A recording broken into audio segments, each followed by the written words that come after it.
Hello everyone. Nah, pada kesempatan ini saya akan sedikit menyampaikan penjelasan tentang pajak pertambahan nilai atau lebih kita kenal dengan sebutan PPN.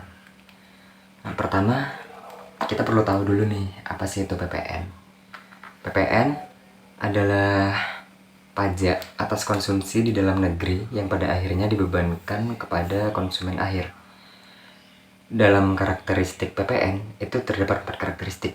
Yang pertama, pajak atas konsumsi di dalam negeri, yang artinya pajak konsumsi di dalam negeri adalah pajak yang dikenakan atas kegiatan konsumsi barang ataupun jasa yang dilakukan di wilayah Indonesia.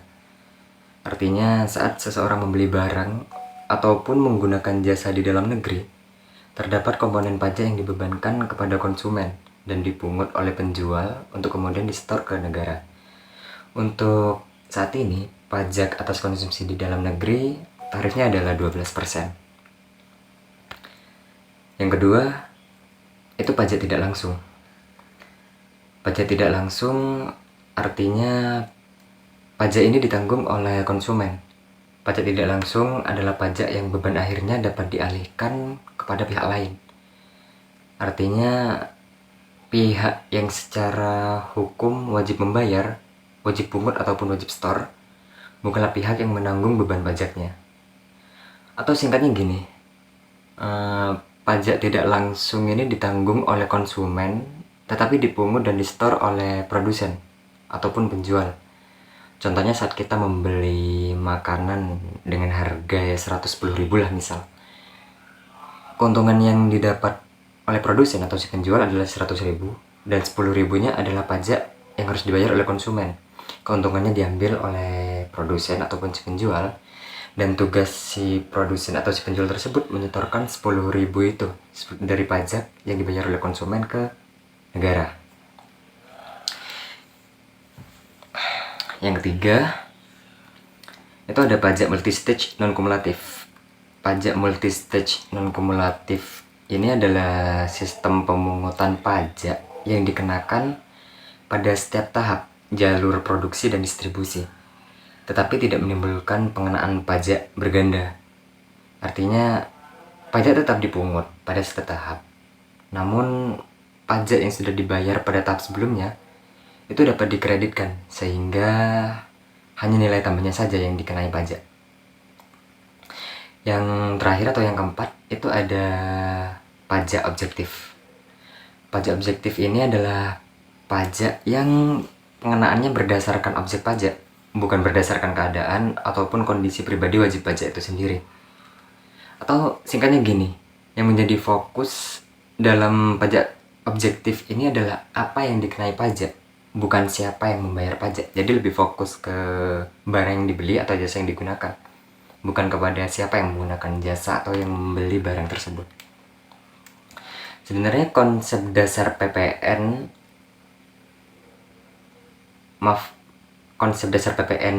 adalah konsep dasar PPN itu adalah nilai tambah sebenarnya, yaitu tambahan nilai yang muncul dari kegiatan produksi, distribusi, dan jasa. Jadi setiap proses ekonomi yang menciptakan nilai baru atau membuahkan hasil itu akan wajib dikenai PPN. Pertambahan nilai itu sendiri timbul karena dipakainya faktor-faktor produksi di setiap jalur perusahaan dalam menyiapkan, menghasilkan, menyalurkan, dan memperdagangkan barang atau pemberian pelayanan jasa kepada para konsumen. Semua biaya untuk mendapatkan dan mempertahankan laba, termasuk bunga modal, sewa tanah, upah kerja, dan laba pengusaha, adalah merupakan unsur pertambahan nilai yang menjadi dasar pengenaan PPN. Nah, sekarang kita lanjut ke PKP atau pengusaha kena pajak. Pengusaha itu sendiri adalah orang pribadi atau badan dalam bentuk apapun yang dalam kegiatan usaha atau pekerjaannya menghasilkan barang, mengimpor barang, mengekspor barang, melakukan usaha perdagangan, memanfaatkan barang tidak berwujud dari luar daerah pabean, melakukan usaha termasuk mengekspor jasa, ataupun memanfaatkan jasa dari luar daerah pabean. Pengusaha kena pajak itu adalah pengusaha yang melakukan penyerahan BKP dan atau JKP yang dikenai pajak berdasarkan Undang-Undang PPN. Pengusaha yang selama 1 tahun buku melakukan penyerahan BKP dan atau JKP dengan jumlah peredaran bruto dan penerimaan bruto tidak lebih dari 4,8 miliar. Pengusaha wajib melaporkan usahanya untuk dikukuhkan sebagai pengusaha kena pajak, memungut, menyetor, melaporkan PPN dan PPNBM. Atau PPNBM itu adalah pajak penghasilan, pajak penjualan barang mewah terutang, dan PPNBM terutang kecuali pengusaha kecil yang batasannya ditetapkan oleh Menteri Keuangan. Nah, lanjut ke objek pajak. Objek pajak itu tertulis dalam 3 pasal. Yang pertama pasal 4 ayat 1, pasal 16C tentang kegiatan membangun sendiri, dan yang terakhir pasal 16D tentang penyerahan aktiva yang menurut tujuan semula tidak untuk diperjualbelikan. Pertama kita bahas pasal 4 ayat 1. Pajak pertambahan nilai yang dikenakan dalam pasal 4 ayat 1, pajak pertambahan nilai yang dikenakannya itu atas pertama penyerahan BKP di dalam daerah pabean yang dilakukan oleh pengusaha. Yang kedua, impor BKP. Yang ketiga, penyerahan JKP di dalam daerah pabean oleh pengusaha. Terus pemanfaatan BKP tidak terwujud dari luar daerah pabean di dalam daerah pabean. Pemanfaatan JKP dari luar daerah pabean di dalam daerah pabean. Yang keenam, ekspor BKP berwujud oleh pengusaha kena pajak. Yang ketujuh, ekspor BKP tidak berwujud oleh pengusaha kena pajak, dan ekspor JKP oleh pengguna kena pajak. PPN terutang dalam pasal 4 ayat 1 ini adalah 11% kalau DPP. Tetapi untuk ekspor, tarif 11% ini tidak berlaku. Jadi untuk semua ekspor itu tarifnya 0%. Dan yang kedua, di dalam pasal 16C tentang kegiatan membangun sendiri, yang dimaksud kegiatan membangun sendiri ini adalah yang dilakukan tidak dalam kegiatan usaha ataupun pekerjaan oleh orang pribadi atau badan yang hasilnya digunakan sendiri atau digunakan pihak lain yang batasan atau tata caranya diatur oleh PMK. Ketentuannya yaitu luas minimal 200 meter persegi, terus saat terutang atau saat mulai dibangun sampai dengan selesai, dan yang terakhir tempat terutang, yaitu tempat pembangunan itu didirikan. PPN terutangnya adalah 20% dikali 11% dikali biaya pembangunan. Untuk biaya pembangunan ini tidak termasuk tanah ya, jadi biaya pembangunannya saja yang dihitung. Terus dalam pasal 16D tentang penyerahan aktiva yang menurut tujuan semula tidak untuk diperjualbelikan.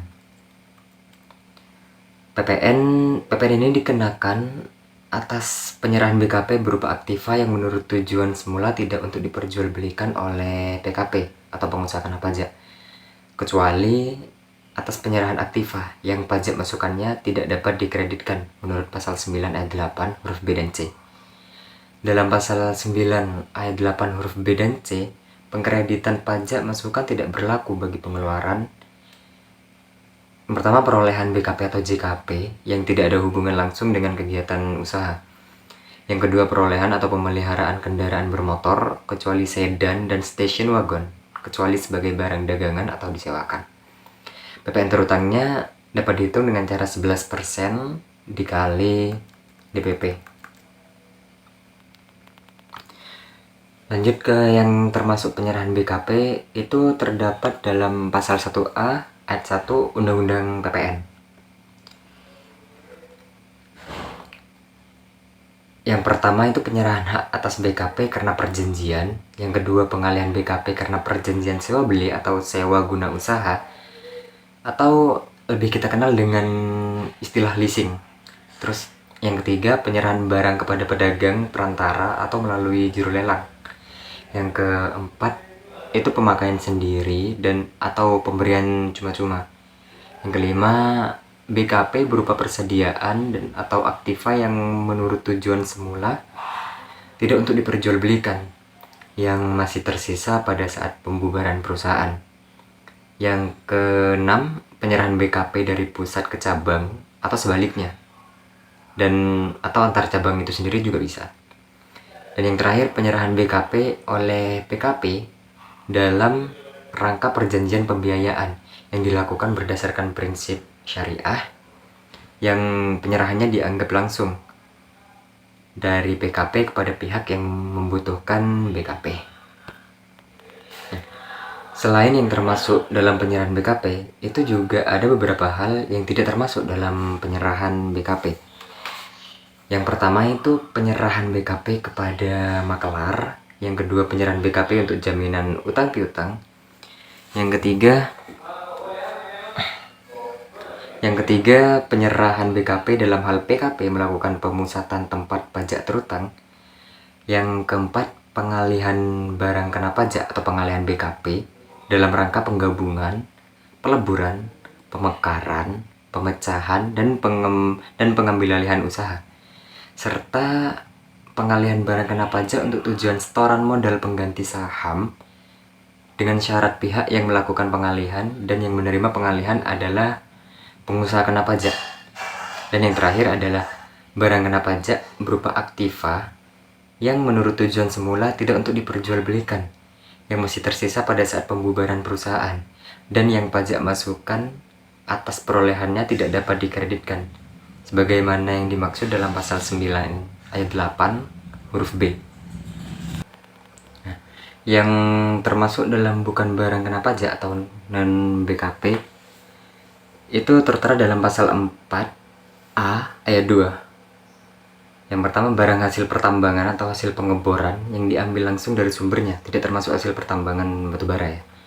Yang kedua, barang kebutuhan pokok yang sangat dibutuhkan oleh rakyat banyak. Dan yang ketiga, makanan dan minuman yang disajikan di hotel ataupun restoran atau rumah makan atau semacamnya lah. Dan yang terakhir, uang, emas batangan, dan surat berharga. Selain barang, di sini juga ada jasa yang bukan jasa kena pajak ataupun non JKP. Yang pertama ada jasa pelayanan kesehatan, seperti jasa pelayanan kesehatan medik, jasa pelayanan sosial, jasa pengiriman surat dalam perangko, jasa keuangan, jasa asuransi, jasa keagamaan, jasa pendidikan, jasa kesenian dan hiburan, jasa penyiaran yang tidak termasuk iklan, jasa angkutan umum di darat dan di air, serta jasa angkutan udara dalam negeri yang menjadi bagian yang tidak terpisahkan dari jasa angkutan udara di luar negeri. Terus jasa tenaga kerja, jasa perhotelan, masa yang disediakan oleh pemerintah dalam rangka menjalankan pemerintah secara umum, jasa penyediaan tempat parkir, jasa telepon umum dengan menggunakan uang logam, jasa pengiriman uang dengan wesel pos, dan jasa boga atau catering. Nah, PPN ini, pemungutan PPN ini menganut prinsip akrual. Artinya terutangnya pajak terjadi pada saat penyerahan BKP atau JKP, meskipun pembayaran atas penyerahan tersebut belum diterima atau belum sepenuhnya diterima, atau pada saat impor BKP. Terutangnya PPN itu terjadi pada saat penyerahan BKP, impor BKP, penyerahan JKP, pemanfaatan BKPTB dari luar daerah pabean, pemanfaatan JKP dari luar daerah pabean, ekspor BKP terwujud, ekspor BKPTB, atau ekspor JKP. Nah, sekarang kita lanjut ke faktur pajak. Faktur pajak adalah bukti penguatan pajak yang dibuat oleh pengusaha kena pajak yang melakukan penyerahan barang kena pajak atau penyerahan jasa kena pajak. Fungsinya sendiri yaitu sebagai bukti penguatan pajak, sebagai tanda telah memungut PPN dari pembeli atas penyerahan BKP ataupun JKP, dan juga sebagai sarana bagi pengusaha kena pajak untuk mengkreditkan pajak masukan. Kewajiban dan saat pembuatan faktur pajak itu antara lain, untuk kewajibannya dulu ya, kewajiban membuat faktur pajak itu bisa dilakukan untuk setiap penyerahan barang kena pajak atau BKP, penyerahan jasa kena pajak atau JKP, ekspor BKP berwujud, ekspor BKP tidak berwujud, dan atau ekspor JKP. Terus untuk faktur pajak itu harus dibuat pada saat penyerahan BKP dan atau penyerahan JKP. Yang kedua, saat penerimaan pembayaran dalam hal penerimaan pembayaran terjadi sebelum penyerahan BKP dan atau JKP. Yang ketiga, saat penerimaan pembayaran termin dalam hal penyerahan sebagai tahap pekerjaan. Yang keempat, saat ekspor BKP berwujud, BKP tidak berwujud, dan atau ekspor JKP. Dan yang terakhir, itu saat lain yang diatur berdasarkan PMK-nya itu sendiri. Nah, untuk persyaratannya sendiri dalam membuat faktur pajak, itu ada 2 persyaratan, yaitu persyaratan formal dan persyaratan material. Untuk persyaratan formal, itu ya seperti biasanya sebenarnya sih, diisi secara benar, lengkap, dan jelas, sesuai ketentuan pasal-pasal yang berlaku. Terus persyaratan material itu berisi keterangan yang sebenarnya atau sesungguhnya mengenai penyerahan barang kena pajak dan atau jasa kena pajak.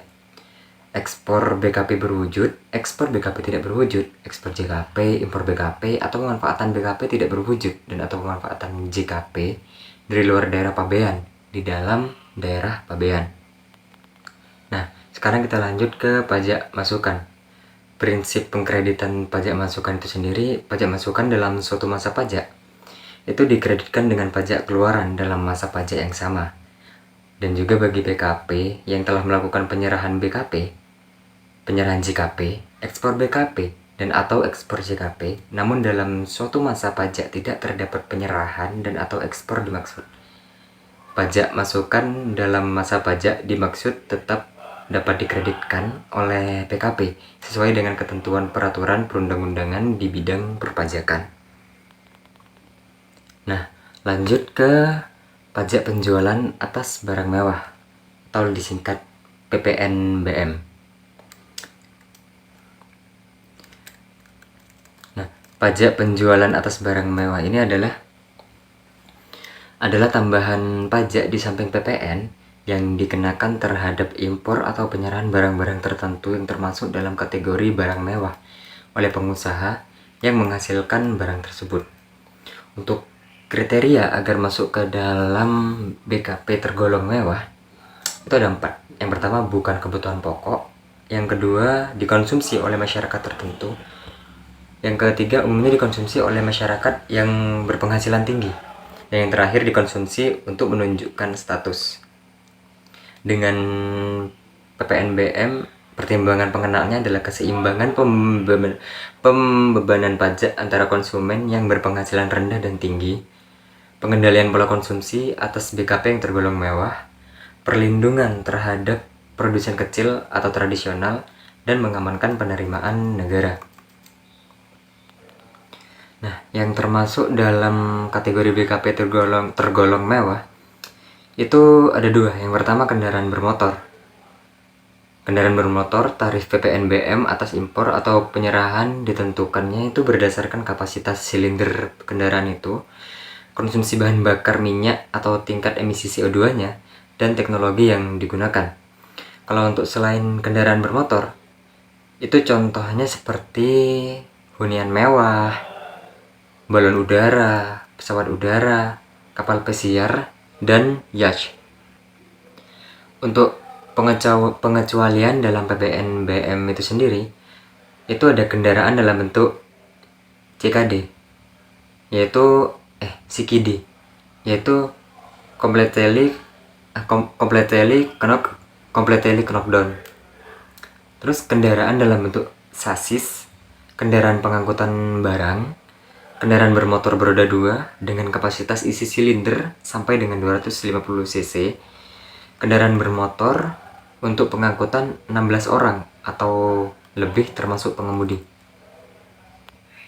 Dalam PPNBM itu juga ada beberapa kendaraan yang dibebaskan, contohnya seperti kendaraan bermotor yang digunakan untuk kendaraan ambulan, kendaraan jenazah, kendaraan pemadam kebakaran, kendaraan tahanan, dan kendaraan angkutan umum. Terus juga kendaraan bermotor yang digunakan untuk tujuan protokoler kenegaraan. Terus juga ada kendaraan bermotor angkutan orang untuk 10 orang atau lebih termasuk pengemudi dengan motor bakar nyala kompresi, diesel atau semi diesel dengan semua kapasitas isi silinder yang digunakan untuk kendaraan dinas TNI ataupun Polri. Dan yang terakhir, kendaraan bermotor yang digunakan untuk keperluan patroli TNI atau Polri. Nah, dalam pasal 16A Undang-Undang PPN, pihak yang menerima penyerahan BKP ataupun JKP itu adalah instansi pemerintah. Terus juga kontraktor-kontrak kerja sama pengusahaan minyak dan gas bumi, dan kontraktor atau pemegang kuasa atau pemegang izin pengusahaan sumber daya panas bumi. Terus juga ada BUMN restrukturisasi, dan perusahaan tertentu yang dimiliki secara langsung oleh BUMN. Terus juga ada pemegang izin usaha pertambangan khusus operasi produksi atau disingkat IUPKOP, dan penyerahan asuransi dan perusahaan asuransi syariah, perusahaan reasuransi atau perusahaan reasuransi syariah. Nah, fungsi dari SPT PPN itu sendiri bagi PKP itu adalah untuk sarana untuk melaporkan dan mempertanggungjawabkan penghitungan jumlah PPN dan PPNBM yang terutang, dan untuk melaporkan tentang pengkreditan pajak masukan terhadap pajak pengeluaran dan pembayaran atau pelunasan pajak yang telah dilaksanakan sendiri oleh PKP dan atau melalui pihak lain dalam satu masa pajak sesuai dengan ketentuan peraturan perundang-undangan perpajakan. Dan fungsinya bagi si pemungut adalah sarana untuk melaporkan dan mempertanggungjawabkan pajak yang dipotong atau dipungut dan disetorkan. Jadi sekian dulu sedikit penjelasan materi tentang PPN. Kurang lebihnya mohon maaf.